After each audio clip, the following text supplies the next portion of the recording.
is KC Sports Network, proudly presented by Emprise Bank. Hello and welcome into this week's edition of 21 Questions presented by you, the fine people of KC Sports Network, asking us those questions, getting those questions in on the KCSN Discord. I'm Tucker Franklin, hanging out with my man, the main man, Big B, Brian Hanley. Big B, how are you doing? This is by popular demand. You have been requested on 21 Questions to come on. I am doing well, and it is good to be requested. I'm feeling pretty good about myself today. Feeling good about myself. There you go. If you don't know, Big B and I are on the Outside the Trenches show. Wednesday nights, 9 p.m. Central Time, we go live. You can catch us with Nick Leckie every now and again. He's usually there most times. I like to give him a hard time. But Nick Leckie with us there for the Outside the Trenches show. And again, if you are up late on Wednesday nights, like, I don't know, maybe you tend to be, we're there, we're live, we're hanging out, talking everything in the NFL. We talk Chiefs, but we also talk everything else in the NFL. It'll be a little bit easier to talk everything in the NFL this week, Big B, with the Chiefs on the bye week.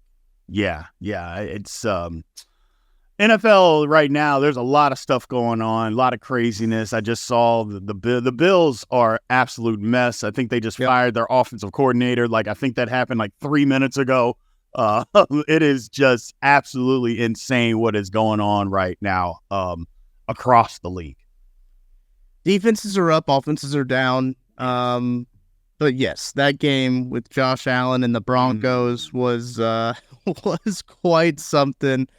Oh my goodness. There's just so many things that we can get into, but we'll save it for the Outside the Trenches show that we can talk about that game on, because I don't know if necessarily Ken Dorsey was the problem there. But anyhow, in the last 12 months, Sean McDermott has let go of his defensive coordinator and offensive coordinator. So things not going well in Buffalo. But if you don't know how the show works, we take questions from the KCSN Discord.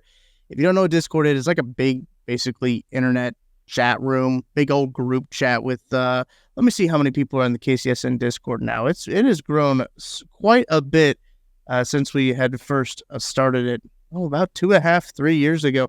Just about 500 people in the KCSN Discord. We got them in there. If you subscribe to the KCSN Substack, kcsn.substack.com, you get access to that KCSN Discord where you go to the 21 Questions channel inside of here. And then you can ask us questions. Ask us whatever you want. We've got some football questions, some not so serious football questions, and some just not related to football questions at all. So a little bit of everything here, Big B. But we're going to start off with this. This is from Chief in Golden, Colorado. After the Dolphins' success in stopping Kelce moving forward, will the Chiefs' opponents pick up on that and start giving Kelce the Fangio treatment? I mean, first off, it's not that easy to duplicate those types of things, because if it was just that easy, everybody would have just done this a long time ago to stop Travis Kelce. So maybe I think it had something to do with what the Chiefs were doing more than what the Dolphins were actually doing. I'd take that approach. However, having said that, the NFL is a copycat league. It absolutely is. So whatever Fangio worked up, it worked. And yes, I think teams are absolutely going to take. Now, do they have the personnel? Who knows? Yep. But I think teams are going to absolutely take what the Dolphins did and take bits and pieces of that and incorporate that into their defense to shut down Travis Kelce. I think they will absolutely try. Will it be successful? I don't know, but they will absolutely try to do that. That's a good point. I think a lot of things, too, with the defense being such a copycat league, just the NFL, sorry, and defenses being such a copycat league, it's one of those things where teams try these different things. Like the Fangio defense has been all the rage because it stopped Mahomes for a little bit, right? Like that's kind of what happened. But then you bring up a good point, maybe of personnel. Like personnel is huge in terms of in terms of getting like the guys in the right spot. You can run a really successful 3-4 defense, but if you don't have two just absolute freaks of nature at outside linebacker, it's not going to go very well for you. Yeah. And there's a lot of defenses that are built and predicated around having some real guys out there. That's just like the Atlanta Falcons can't do the same thing. No. If the Chiefs were to play the Falcons, they wouldn't be able to do the same thing. Uh, there's stuff like that I think is really important context-wise. You can scheme it up as good as you want. You still need to execute it on the field. And I do think that while there is like a decent recipe, I don't even want to say recipe, right? Like the Dolphins did a pretty good job holding Travis Kelce to 14 yards. 3 catches, 14 yards is what his line was. Andy Reid also gets to counter scheme that, right? So like Correct. you get that, and then Andy Reid then just had a whole bye week to be like, okay, how can I then scheme Travis Kelce or really anyone else open when I know that these defenses are going to see that and they're going to try to copy that? I think that, you can have something last for a little bit. And I think we see this in the league a lot on the offense side of the ball. The Wildcat offense may be the one that comes to my head, is that it worked. It was pretty effective when it first came out. But then once coaches have the chance to scout it and like look at it for a while, that's when it gets a little bit less effective. Yes. Defensive coaches get paid and offensive coaches get paid. So it's one of those things where it's copycat league, but then there's a counter, and then there's a counter, and then there's a counter. So it just continues to go back and forth. So one of the things I think that the Chiefs can actually do, now it's going to require the wide receiver stepping up. Continue to use Kelce not necessarily as a decoy, but if you're going to take him away, it is going to open up opportunities for other people. It's just going to do that, and guys just have to step up. But you also have to be able to scheme a way to get your best player of the football, and it doesn't matter what somebody else is doing. I agree. Let's move on to the next question here. This one's a defensive question. This is from Jesse W. Where does McDuffie rank as a cornerback in the league, and where does he rank overall as a defensive player in the league? Big B, Trent McDuffie had a pretty good year this season. I mean, he's in the top 10 as far as cornerbacks. Let's just set that out there. He's definitely in that. And regardless if everybody across the country knows about him or not, he's a top 10 corner. Yeah. Now, is he top 5? I'm not going to go that far just yet. But he's getting close. The guy is making plays, man. And it's whether it's interceptions or just covering guys. That's the one thing that people don't understand. They think that it's always about, the splash play. You got to have interceptions or PBUs. Sometimes it's just about covering a guy where the quarterback won't throw that way. Like a lot of times it's just that. He's that guy. Not to mention, he's a tackler. A lot of corners are not tacklers in this day and age, and he'll tackle you. So I got him in the top 10 as far as corners, getting close to the top 5. Now, as far as defensive players, I don't know. I think that some of that is kind of preference because it depends on what you prefer in a defensive guy, because I am biased. I'm always going to like guys that rush the passer, stop the run. I like those guys that play on the line, even outside linebacker. I just prefer those guys over cornerbacks. I just do, because I think you can disrupt the game more by sacking the quarterback, knocking him down, stripping the ball than you can at the cornerback position. So it's tough for me to say where he would be, overall. But as a cornerback, he's definitely, I would say 7 right now. I would say he's number 7 corner in the league, and trending upwards, by the way. Trending upwards. For sure. He's had a pretty impressive first half. And Big B, you hit on something that I think a lot of Chiefs corners, it's become an identity of the Spagnuolo corner system. They tackle. Like they are tackling corners. L'Jarius Sneed, Joshua Williams, Jalen Watson, all of those guys, they tackle really well with Trent McDuffie. I went to just kind of, Big B, you and I have had the conversation about PFF grades. They're great when they fit your narrative, but when they don't fit your narrative, you're not going to use them. And the grades are, it's the best thing that we have right now, right? You know what I'm saying in terms of like grading players. I'm sure 5 years, 10 years time, we'll have a better process of this, right? That's just how it happens. But right now, we get to use these for context. I just pulled up. I was curious, like, okay, where does Trent McDuffie rank in terms of grades for corners in the NFL right now? And there's a few guys up here that have like only 5. That's 5 snaps. That's 18 snaps. That's 24. let me change the minimum snaps here for a little bit. Let's get a minimum of 100 snaps here, because I think that's probably a good gauge. Yeah. Minimum of 100 snaps. Trent McDuffie is tied for 9th with Devin Witherspoon, Kendall Fuller, who, by the way, has been having a great year. Yeah. Wild Super Bowl champion with the Kansas City Chiefs, still doing it, man. I've been really impressed with Kendall Fuller this year, and Trent McDuffie's just behind Sauce Gardner. DJ Reed's been having a really good year, but Paulson Adebo, I think I butchered that one. Paulson Adebo has been having, according to PFF, the best defensive grade of all cornerbacks. Jaquan McMillan up there as well. He had a really good game against Buffalo on Monday night. So I think that like Trent McDuffie is top 10. I think he's up there in terms of corners, but the whole defensive as a whole question is a tough one, because you're right. I mean, your boy TJ Watt, man. I mean, I love to watch him play. I love to watch people get after the pass rusher or get after the passer. Man, Chase Young had a really good game in San Francisco. He did. He got after the Jaguars. So, like, there's a lot of really dynamic players out there when it comes to, the trenches. But cornerback, I do think Trent McDuffie is top 10 in the league. And I don't know if you remember, do you remember when the Bills put out their video when they drafted Kaiir Elam and the Chiefs traded up ahead of the Bills to take Trent McDuffie, and you can see there's frustration that they traded up to take Trent McDuffie, then they picked Kaiir Elam, who's been like a healthy scratch like 5 times this year. Correct. I think about that a lot, especially now with the state that the Bills are in. That video, they chose to put that video up, baby. That's a wild move. It is. I mean, I don't know what teams are thinking when they do that kind of stuff. I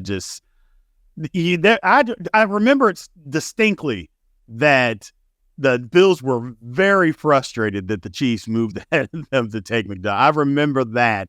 But you know what? Good for the Chiefs. That's good scouting. They understood. You read the room. In a lot of draft day boards, it's not always the player. It's understanding who's in front of you and who they are going to take in front of you. That's also reading the room, understanding draft position, and, all those notes that they put together. There's a lot that goes into the draft and more than, okay, we need a cornerback. We're going to take a cornerback here. Yeah. No, it's a lot more to that, because otherwise there would be no reason for the Chiefs to trade up to get him if they didn't have some intel telling them, hey, the Bills are going to take them before you. So I think what also goes into this, I'm double checking this real quick. I think they traded with the Patriots. Yeah, they did. They traded with the Patriots, who were right above them, and so the Patriots must have had known an idea that, hey, they're probably going to take a corner. Yes. Let's get this guy out of the division there. So good move by Bill Belichick. Bill Belichick's, he's always been pretty savvy in the draft when it comes to a lot of things. We'll probably talk about this more next week or this week on Outside the Trenches, but like maybe his appeal has worn off in New England a little bit in terms of his savviness. But let's get to this next question here. Sure. Big B from Leighton Y44. Theoretically, would you rather have Marvin Harrison Jr. or Jamal Charles as a rookie as a Chiefs first round pick in 2024? I mean, I don't think it's a question. I would take Marvin Harrison Jr. We all love Jamal Charles and what he did, but as a rookie, Jamal Charles wasn't ready to step in and make that big of a difference as a rookie. The type of difference that Marvin Harrison Jr. can come in. First of all, you got to take a lot of things. I mean, what did Jamal Charles come in? Almost 20 years ago? So yeah, the training, the knowledge, everything is different about getting ready for football now than what it was then. So Marvin Harrison Jr. is ahead of the game, not to mention his father's a Hall of Famer. So just giving him that kind of knowledge on what to expect, what to do, and how to run routes, what you're going to expect in camp from pros, how to be a pro. He gets all those things, and the need for the Chiefs is for you to come in right now and play, where the need isn't necessarily there at running back for the Chiefs for Jamal Charles to just come in and, okay, come right in and do this. There's not that need there. But there is a need at wide receiver. And Marvin Harrison Jr. is really good. Yeah, let's just throw that out there too. He is really good. I think if you're looking for a game that really showcases a lot of what Marvin Harrison Jr. can do, and I'm always, Big B, a little weary about like watching guys higher up in the draft, right, with the Chiefs, traditionally picking in the 30s, right? Mm-hmm. The Chiefs have done that the past few years, so I don't usually get so smitten with guys that I know are going to be gone before like pick 20, right? But Marvin Harrison Jr. is that guy. I think this game against Michigan State last week is a good example of just like everything that he can do. Whether it's just like high pointing balls, his ball skills are incredible. His awareness of his body, his able to control his body, his run after the catch ability, everything about him, his route running is so polished and so crisp. And Marvin Harrison Jr. said that his brother's better than him. I don't know if you've seen that, but wild. But I do think Marvin Harrison Jr. would fix some problems for the Chiefs. That's a guy that you gotta respect. I'm not saying you'll have to respect Jamal Charles as a rookie. I'm sure you still had to respect Jamal Charles in 2008 when he was a rookie. But the game is different than it was in 2008. The Chiefs don't really run the ball all that much. I mean, I think it was like 38-16 against the Dolphins. Patrick Mahomes had 38 attempts. I think Pacheco might have had 16 runs, so it might have been a little bit more than that. But it was pretty closer to the ratio that you would want to see for the Chiefs. I think they got to run the ball a little bit more. That's maybe for another conversation. But I do think Marvin Harrison Jr. is one of those like I hate using the word can't miss guy, right? Like I think that's a little overplayed a little bit. Trevor Lawrence was a can't miss guy. A lot of these guys were can't miss guys that end up missing. Jamarcus Russell, can't miss guy. He missed. But I do think that like he's very good. And if you want to watch him, like if as a Chiefs fan, if you want to watch him, go for it, man. You're gonna have a great time watching him. Just know he's not going to be in Kansas City. He might be the number 1 overall pick. With the way that Caleb Williams is playing right now, he might end up being the number 1 overall pick, and the Bears will probably get both of them because the Bears will probably going to have both of those picks. Yeah, there's no chance the Chiefs are going to get them unless they pull off some kind of crazy draft day trade, which, true. It is what it is. But the one thing about Marvin Harrison and what a lot of people, the term that gets used a lot now is generational talent. Yeah. And Marvin Harrison is definitely a generational talent. The thing that I love about him is a lot of times when your father is a Hall of Fame player, one of the best to ever do it, their kid may play and they might be good, but they're not great. They're not Hall of Fame worthy type. Now, there's a lot still left in his career to be said and drawn out, and so he hasn't played one snap of NFL football yet. So we don't know how good he's actually going to be. But up to this point, he seems to be the outlier when it comes to that because he is the best, if not the best. He's definitely the best receiver, if not the best player in college football. There's a big argument that you can make that he's the best player in college football. Well, again, that usually doesn't happen. It's usually, okay, like your dad was, if your dad is at this level, then you're going to be a little bit lower level than that, just because how often are you going to have 2 Hall of Famers in your that your dad is one and then you are one? That just doesn't happen. Or it's the other way around. Your dad's a good player and you exceed what your father did. Well, here's an opportunity where he might end up being just as good. He may be just as good because there's one thing that I know for an absolute fact. Marvin Harrison Sr. was outstanding. So if he is anywhere close to that, whoever drafts him, you won. So that much I know. I'm with you. I think he'll be the number 1 overall pick. I'm saying that on November 14th right now. So a few weeks left in college football. I think he'll be the number 1 overall pick. Just because I think his talent is, man, you see it translate to Sundays already. Like we talk about this a lot. When we go to the East West Shrine Bowl, and you can tell one of the guys that I really could see this physically in person with. We see all these guys out there for this college all-star game, but one guy that really just like moved differently was Zay Flowers. Zay Flowers moved different. You saw him, you're like, okay, he's fluid. Like he looks nice. Like he just like looks like an NFL player. He moves. It's effortless for him.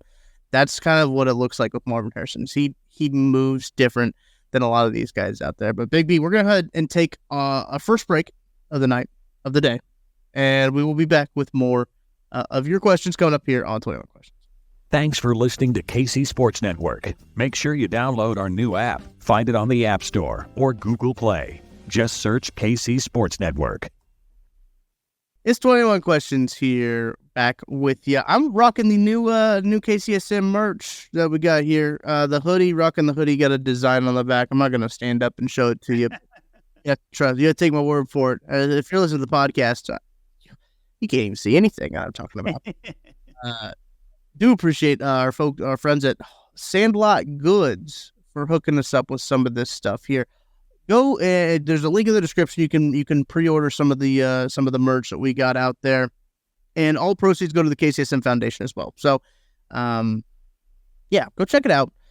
Really do appreciate you guys helping us out. Really appreciate our folks at Sandlot Goods for printing this stuff, distributing it, doing all that good stuff on that end, designing it. It all looks great. It's all very comfortable as well. But Big B, let's get into the next question here. So we're getting into the kind of the non-football questions. This is a football adjacent question. Okay.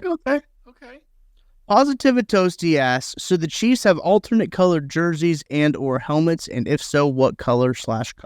You have to go gold. 1,000. Okay, interesting. You gotta go gold. I've seen, as many Chiefs games that I've been to over the years, I've seen a lot of fans with the gold jersey, with the red letters. I think they got to go gold. I really do. Gold, I don't know what all of it would look like. That might be a little much if you went gold helmet, gold jersey, and gold pants. That might be a lot. But you know what? If it's alternate, then go gold jersey, red helmet, red pants, something like that. Or maybe even gold jersey, gold helmet, something. But I think that you got to go gold. I think that would look sharp.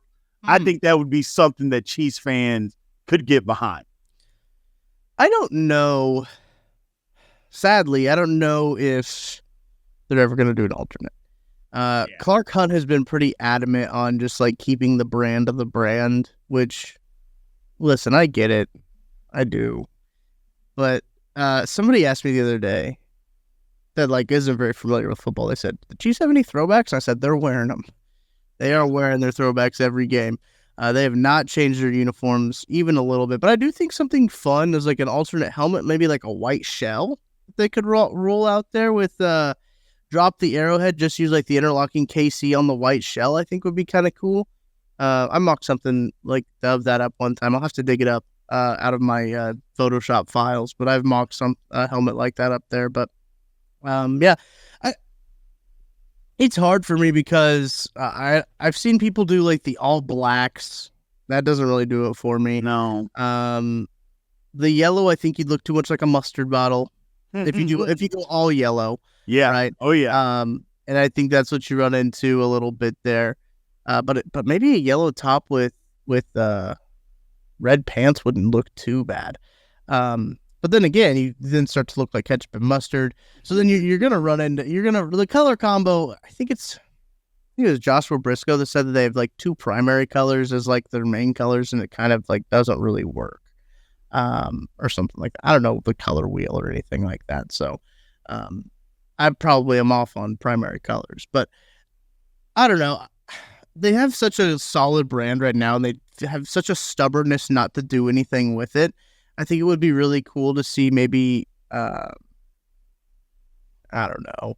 It probably is the white shell for me, because my favorite combo that the Chiefs do is the all whites, is the white on white. I think that's their best one. I know a lot of people like the red on red. I like the white on white because I think it just looks clean. But I really do like the white on white with the red shell. Like that, like the red shell on the helmet is iconic. It's classic. I don't really think they'll ever change any of that stuff either. which is a bummer for a guy who is very into sports aesthetics like I am. I'm a very big fan of, especially in college football. It seems like now every week a team is wearing a different helmet. That's how they do it anymore. They're wearing a different uniform. Very big fan of that, truthfully. I'm sure it helps with recruiting and everything like that. But NFL, they're kind of starting to do it. You know, you've seen the Bengals do their white tiger uniforms. You've seen the Seahawks do their throwback uniforms, which they should just make their regular uniforms because they're incredible. Bonus question from me here to you, Big B. How do you feel about the Tennessee Titans wearing the Houston Oilers throwbacks? I mean, I thought it was fine. I know J.J. Watt came out and he didn't like it. But the simple fact of the matter is, I mean, I know this is a while back and people don't want to talk about it, but had they just built a new stadium, they never would have left. I go, they would have been there. And it is that franchise. That's the thing that people don't want, or they might be even confused about, is because they moved. The Oilers belong to the Titans. The Oilers don't belong to the Texans, and that's the thing. So I didn't mind it. I mean, I understood it. I understood why they did it. I liked it. I like those old uniforms. I like that old with the emblem on the side. I liked all of that. So that's the thing. It didn't bother me one bit because, like I said, the Houston Oilers belong to the Titans, not to the Texans. Right. And the uniforms are super sick too. So I mean, that makes it go over a little bit easier too. Absolutely. When they look really cool in them. But yeah, I'm glad the NFL got rid of that one shell rule, and they're doing throwback helmets. You got the creamsicles. You got, I think the Lions did a blue helmet for the first time in their history. They did. And they were with the all grays. The Bears keep doing this, Big V, where they wear their orange helmet with their orange tops, and I think it is ugly. I think they need to wear the orange helmet with the navy top. First of all, you're 1,000% correct. It is ugly. And the Bears should just go all the way ugly. Wear orange top, bottom helmet, just the whole thing. Just the whole thing, and make it just, because it is disgusting. I can't believe they're continuing to do it. Like somebody is asking for that. I don't think anybody is asking for that. But whatever. I mean, the Bears, they at some point, that franchise, ooh. Just disgusting. Just almost as disgusting as their on the field play. I will say the worst one, though, throwback uniform that I think I've ever seen belongs to my beloved Pittsburgh Steelers. Those bumblebees, oh my goodness. They are hideous. I'm like, please don't wear those. Please don't wear. There was word, the first game that me and my wife went to was few years ago. The Chiefs played the Steelers on Monday night, and we went to the game, and there was word that they were going to wear those. I was like, the first home game that I go to see the Steelers, and we're going to wear this, please don't do this to me. And they didn't. And I was like, thank goodness, because that would have been horrible, because those are literally hideous. The worst I've ever seen. The Packers have some pretty bad ones. Yeah, you're right. And they're kind of the same. They're very similar. Green, one's dark. Yeah, they're hideous. Like, what were people thinking back then? They thought that looked good, man. People are going to say the same thing right now about the. 1,000%. Well, they're going to say the same thing about the Atlanta uniforms, and we're going to say no. Like, we didn't think those looked good. That's right. So no, you were right. We'll probably spend the most time of any of these questions on the uniform questions, what it seems like. But shout out to Positivity Toasty for that one. Let's get this next one from Kay Gumminger. It's the KCSN Holiday Potluck. Who's bringing what? Big B, what are you bringing to the potluck? Well, if I'm cooking, I'm bringing macaroni and cheese.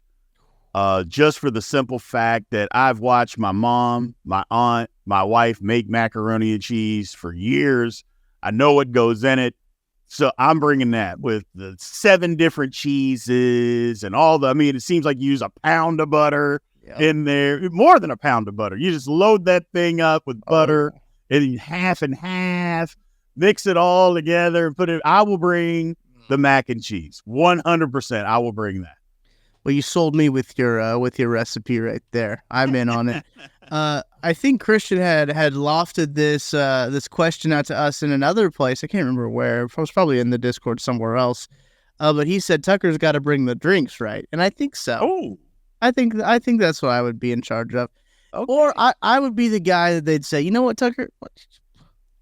Just bring the plates. Just bring the plates. Yeah. That's what they do to me. They just say, Tucker, don't worry about cooking. You know, you can just bring the plates, bring the cups, bring the drinks, just so we don't none of those messed up. Just bring the those. napkins. Yeah, napkins. I'm in charge of the napkins is what it would be. But no, I do think drinks is probably the right call. Yeah. Man, you got my mouth watering talking about that. My bad. Jeez. I apologize. I'll apologize. All right, here's another question from Arrow. He asked, if you were Veach, what is your plan for left tackle long term? Draft, veteran signing, or Wanya Morris? Which, good question. Obviously, the Chiefs signing Donovan Smith this offseason, a 1-year deal, I think, which is a pretty cheap deal for Donovan Smith. Don't think that's a long-term question or long-term solve there. Looking at the draft, there are some pretty good tackles in the draft. But kind of looking around like where the Chiefs will be picking, maybe around like the early 20s if they wanted to get a trade up for an offensive tackle. Now, I don't know why they would trade up for an offensive tackle. Maybe they get a wide receiver free agent, right? We can run through the scenarios. Graham Barton from Duke is a good guy. Talisi Furanga from Oregon State. Patrick Paul, Tyler Guyton, Jordan Morgan from Arizona, Kingsley Sumadiata, and Troy Futanu, who, I mean, you could earn early second round there, but if there is a run on tackles, those are some names that you would want to know there in that little range there. Tyler Guyton, the guy from Oklahoma, I think Maddie had him mocked in his mock draft on the KCSN Substack. So go check that out. In the first round, Tyler Guyton from Oklahoma. But what do you think, Big B, when it comes to the Chiefs and their kind of conundrum at left tackle? They do draft Wanya Morris last year out of Oklahoma, who was a right tackle. So I believe he was a left tackle until Anton Harrison came to Oklahoma. Then he moved to right tackle. So he has position playing both sides. What do you think the long-term fix is for the Chiefs at tackle? Well, first off, you drafted him. So at some point, you got to see if the guy can play. Yeah. You bring in Donovan Smith. I don't believe Donovan Smith is going to be a Chief next year, right. Which is fine. So you got to see if the guy can play. But what I would definitely try to invest in an offensive tackle through the draft. It's always better if you can get a guy through the draft. Number one, it's cheaper than a free agent. That's the first thing. So you can plug some other holes, other places.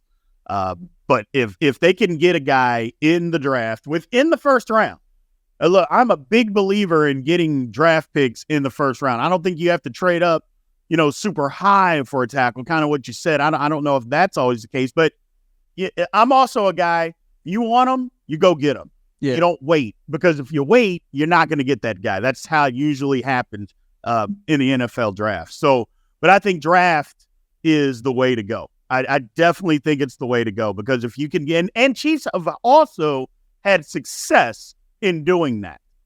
I'm not saying they haven't had success in getting free agents, but at the same time, I think they've had more success in actually drafting offensive linemen and developing them for a while. So I think that's the way that the Chiefs, I thought that was the way they were going to go this year.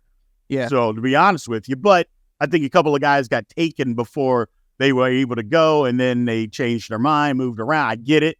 But I think the draft would be the way for the Chiefs to go. If I had to hypothesize on what happened, we did hear that the Chiefs had tried to move up in the draft. And I think that they saw that there was going to be a run on tackle and kind of forecasted it a little bit.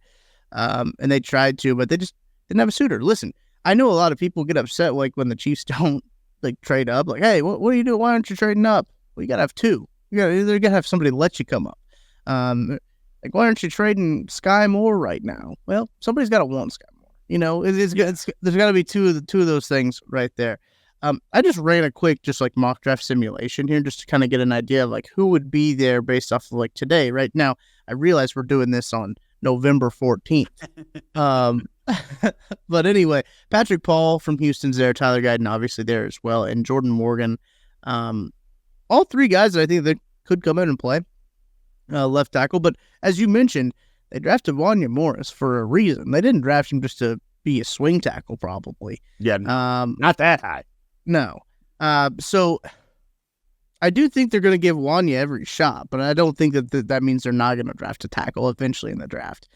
If they do go wide receiver in the first round, which wouldn't be shocked, the simulation that I just ran right now has Xavier Worthy right there for them with Xavier Leggett as well. A couple of Xaviers for him.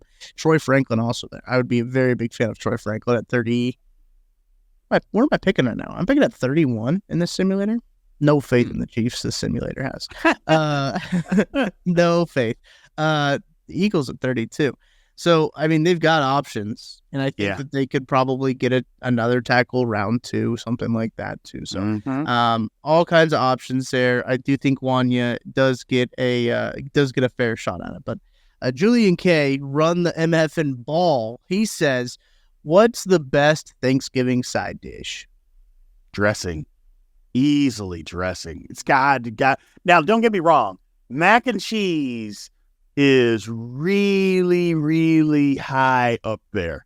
I mean, it is right there. But if you were just saying, okay, Brian, okay, Tucker, give me 3 things that you could eat for Thanksgiving, and all you get is 3. The first 2 things you're going to say is turkey and dressing. At least for me. Every single time it's going to be turkey, dressing, and then something else. And you can decide on what that something else is, but I don't think anybody says, well, turkey and maybe something. Everybody, it's turkey and dressing every single time, or it should be. So anybody out there that doesn't say turkey and dressing, get dressing in your top 3. It is so Thanksgiving for like dressing. I think it's a Midwest thing to call it stuffing. It is. So that's what I was always grown up with, it being called stuffing. Right. And then I became cultured and knew the other word for it. But so that is just always one of those, like, when I see that, I know it's Thanksgiving, right? It's just like you're not having stuffing or dressing on a Tuesday in the middle of October, right? Like, I was gonna say, it's underrated. It's underused, not underrated. It's underused throughout the rest of the year. I can recall sometime my parents buying the box of stovetop, sure, and making it for like a quick side one night. It's like, we need something to have with these pork chops. I think we eat pork chops a lot. Yeah, me too. And we would just go get the pork stuffing, and we'd make it up real quick. And listen, stovetop holds its own. I'll be honest. It holds its own when it comes to all that stuff. I know that might not be a popular take, but boy, they figured something out there. Whoever made that, they figured something out. But I agree with you. It is that, because it's just so Thanksgiving. And, like, that's the thing. It's just so Thanksgiving. And Big B, we're going to take another break. I got to tell you about our friends at DraftKings Sportsbook. And look, can you believe we're already this deep into the NFL season? That means we got to make every second count. And with DraftKings Sportsbook, you can make the most out of every game day. You can bet on your favorite teams for a shot at winning big bucks, and new customers can score 150 instantly in bonus bets for betting 5 on any matchup. Chiefs right now 3-point favorites all over the Philadelphia Eagles on Monday Night Football. You can get in on that action with DraftKings Sportsbook, an official sports betting partner of the NFL. Download the app now and use code KCSN. New customers can score 150 instantly in bonus bets for betting just $5 on the NFL. Only on DraftKings Sportsbook with code KCSN. The crown is yours. Gambling problem? Call 1-800-GAMBLER. In New York, call 877-8-HOPE-NY or text HOPE-NY 467-369. In West Virginia, visit www.1800gambler.net. Please play responsibly. In Connecticut, help is available for problem gambling. Call 888-789-7777 or visit ccpg.org. On behalf of Boot Hill Casino and Resort in Kansas, must be 21 or older in most eligible states, but age varies by jurisdiction. See DraftKings.sportsbook.com. See DraftKings.com/sportsbook for details and state-specific responsible gaming resources, eligibility, and deposit restrictions apply. Bonus bets expire 168 hours after issuance. Terms at sportsbook.draftkings.com/football terms. All right, Big B, let's get back into it as Craig is great asks us, if the Chiefs played the Steelers this week, what's the score? probably 62-7 Steelers, something. Oh, my bad. I apologize. I apologize. I mean, here's the thing. The Steelers offense, although the last few weeks has started to come around, they've been able to run the football, but they can't throw it. Baby hands Pickett is absolutely ridiculous. We got to start over. We just got to start over. It's crazy for me to say I was never on the baby hands Pickett bandwagon, and now I have jumped off. I didn't step off. I have jumped off. So we can't move the forward. Plus, the Chiefs' defense is really, really good. It's going to be tough for the Steelers to score a bunch of points, but it's tough for them now to score points. So, I mean, go against a good defense, who knows? Now, the one thing about that is the Steelers can shut down what the Chiefs are trying to do. Now, because the Steelers can get after the quarterback. They will flat out get after the quarterback with T.J. Watt and Alex Highsmith. They'll do it. They'll get after him. But I do think the Chiefs would win the football game. I just flat out think the Chiefs would win the football game. It's not going to be high scoring, I can assure you, because the Steelers aren't just going to they're not going to give up like 40 points. I mean, I think maybe 23-10 might be the score, somewhere around there, 23-17, something like that. It'd be a good game for sure. It's not going to be like when the Chiefs ran out of fireworks a couple of years ago in the playoff game at Arrowhead that my wife forced me to go to. We were fine here in Dallas. Everything was fine. I'm like, we don't need to go. Come on, Brian, let's go to the game. I'm like, okay, fine. I go up there, and it was a massacre. Just a massacre. I mean, just the biggest waste of money that I've had in decades. Just literally in decades. But you know what? She was happy, so the old saying, happy wife, happy life. It was fine. I was willing to take the bullets that day. It was brutal, but I took it. I don't know what the final score would be. I think you're pretty bang on with your prediction. Whatever it is, take the under. Because both these teams have great defenses. I think it'd be a very low scoring game. One of those things where a defense is going to have to do a score to really set one of these teams apart. Yep. All right, let's go to B Higgs _Prince Felix here. He says, power rank the holiday sports combos: Thanksgiving football, Christmas Day basketball, Christmas football, New Year's college football, and Father's Day golf. The last is Father's Day golf. I'm not a golfer, so I can assure. For me, I'm not saying everybody, but for me, Father's Day golf is last. New Year, it was Thanksgiving football, New Year's football, Christmas Day basketball, hanging Christmas Day football. I think Christmas Day football takes a back seat too. I think that would be fourth. There are some games on, but it almost seems like if Christmas doesn't happen on the weekend, there's not a whole lot of football going on actual Christmas Day. True. They're trying to do it more, but the Chiefs play at noon on Christmas this year, and that's on a Monday. It's on a Monday. I know. I'm like, they're forcing it. They're forcing it, man. So it's odd, but like if it happened on a Wednesday, I don't think there's going to be NFL football on a Wednesday on Christmas. Right. So that's the reason that I say it takes a backseat. Now you start getting to the nitty gritty. First, number one for me is Thanksgiving football. I think that goes without question because it literally starts at noon, or depending on where you're at. Where I'm at, it's at 11, and it goes all day long, even until college football at night, pro football at night. It doesn't stop. So that's number one for me. Second is Christmas Day basketball. While I'm not that big of a fan of the NBA, I do love basketball. And that's just the thing. You get at my aunt's house, we go over there. It used to be at my house when I was a kid. You sit down, watch basketball. All the men are downstairs yelling at the TV. Everybody else is somewhere else. And it's literally been that way for 30 years. Even today, all the men are in one place watching, yelling at the TV, and everybody is somewhere else. And so I think it's great. I think so in that order. And then the last one was what did I miss here? I think I missed one. No, I think you got it. Okay. Oh, wait. New Year's Day college football. New Year's Day college football. It's, you know what? I'm going to put that ahead of Christmas Day basketball. And I love New Year's Day football. Now, when I was in my 20s, it was tough. You trying to get up and watch the game. Man, I tell you what, boy. Woo! It was rough. But we made it. But yeah, I love the New Year's Day football. It's not the same anymore because they spread those games out so much now, and they put them on certain days. But yeah, I still love it though. And football is always going to be king for me.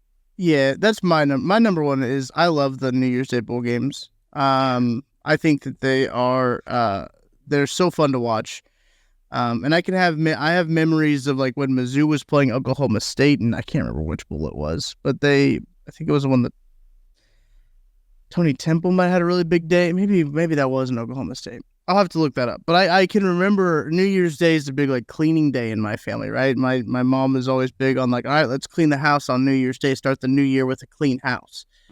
So we would have those games on and we'd be cleaning, and I would always get sidetracked by the football that was going on. As you would. But I think New Year's Day college football is number one for me, and Thanksgiving football is number two. Okay. That I have it, but with Christmas Day basketball, because that feels like Christmas.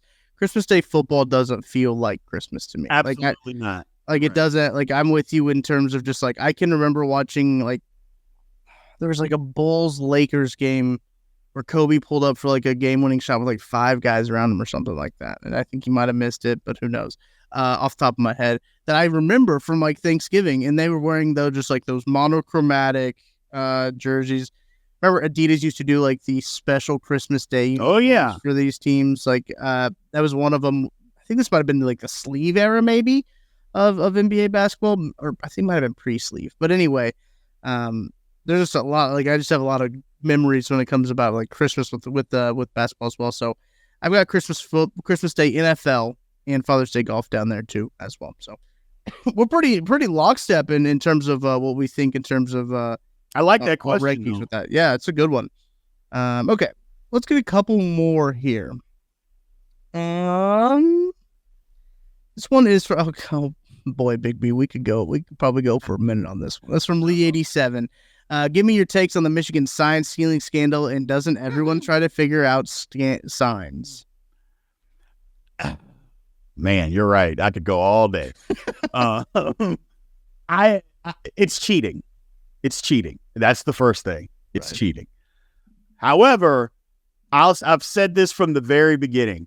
You can't tell me about some big elaborate plan or scheme that this was when all you need is a credit card and a cell phone to pull it off.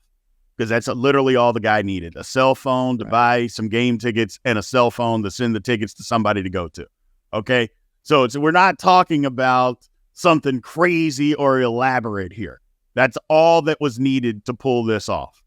That's number one. Number two, I don't care what anybody else says. You're never going to be able to convince me that nobody else is doing that.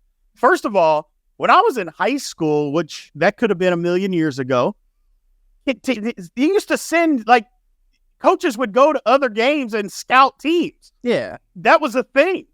So I don't know why sending somebody, first of all, I don't even know why it's illegal, to be honest with you. I don't understand why, hey, if I send somebody to go watch Rutgers versus Michigan State, if I pay for them to go and watch your game and scout them in person to see what your tendencies are or whatever they're doing, why is that illegal?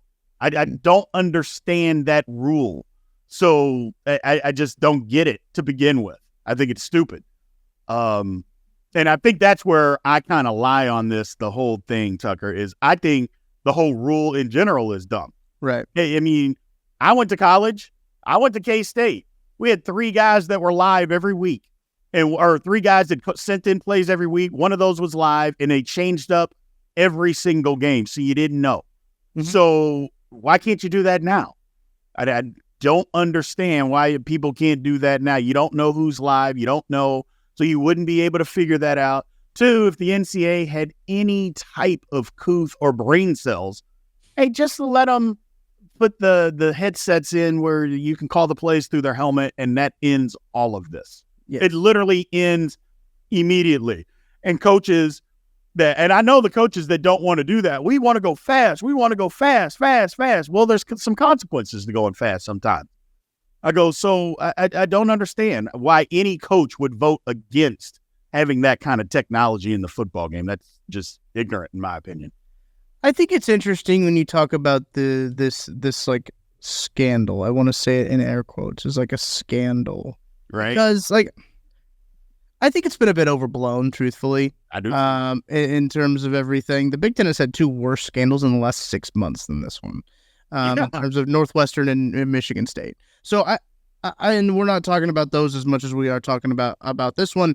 And Big B, I think you hit something that is really a big one for me. I think every team does it.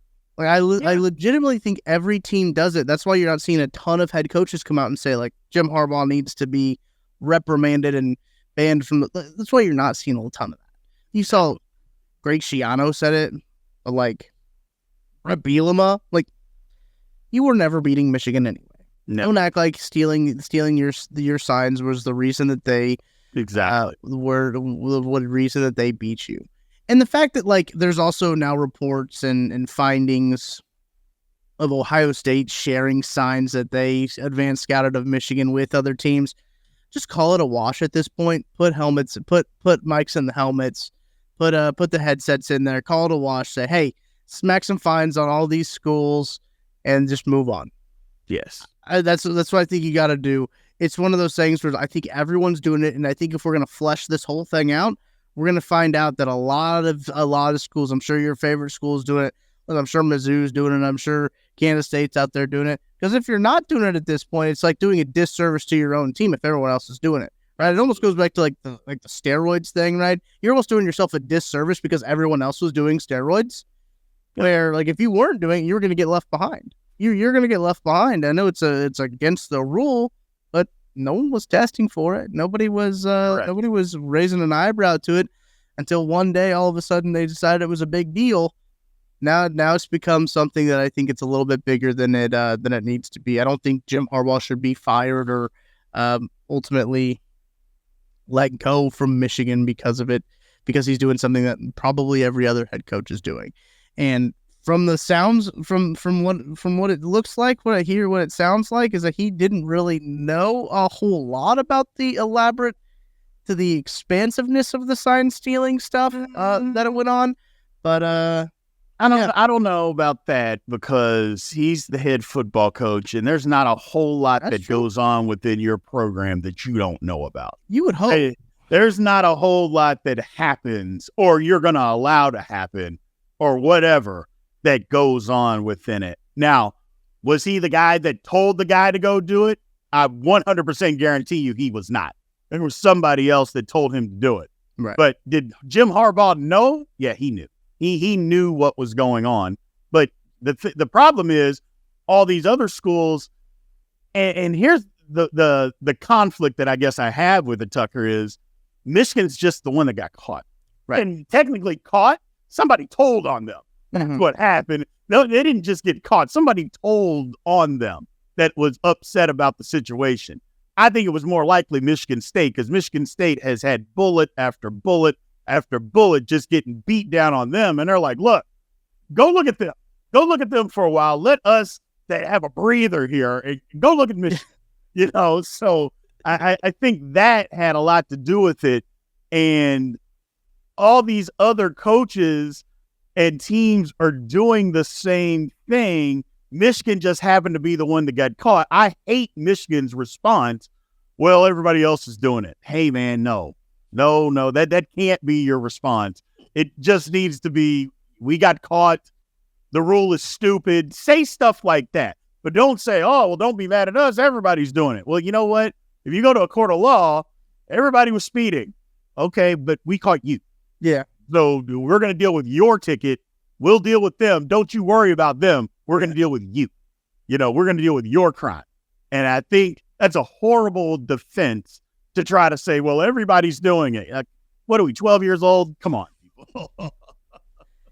It's a wild story, and it keeps changing. It seems like we get new information like every other day. It seems like now with what's going on. But moving quickly, there's even like hearings now for a restraining order against the Big Ten. Michigan's threatening to leave the Big Ten if this happens. But yeah, we'll have you covered. But Big B, let's end with this one right here. This is from Isaac Hugh. He asked, if you weren't covering sports, what would be your dream job?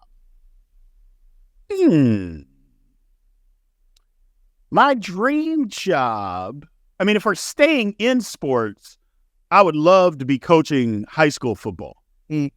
That would be my dream job, would be to coach high school football. Yeah, I grew up that way. My father was a high school football coach, and I'll tell just a really, really quick story. Yeah. He used to drive, and for anybody listening, I'll just explain it if in Kansas City terms. He would drive from downtown Kansas City, let's call it on a Friday at 3:30, leave downtown, drive to Gardner, wait 30 minutes for me to get home, and drive back to downtown so I could be with him for football games, high school football games. Wow. That's what my father did for me. So for me, I love high school football. Me and my wife go to high school football games here in Texas, and we don't have any kids, but we'll go to high school football game to eat those soggy hot dogs and watered down nachos just to be a part of the atmosphere. So if I wasn't doing this, and hey, Brian, what would you do if money was no object or anything? It would 1,000% be coaching high school football. I would love to do that.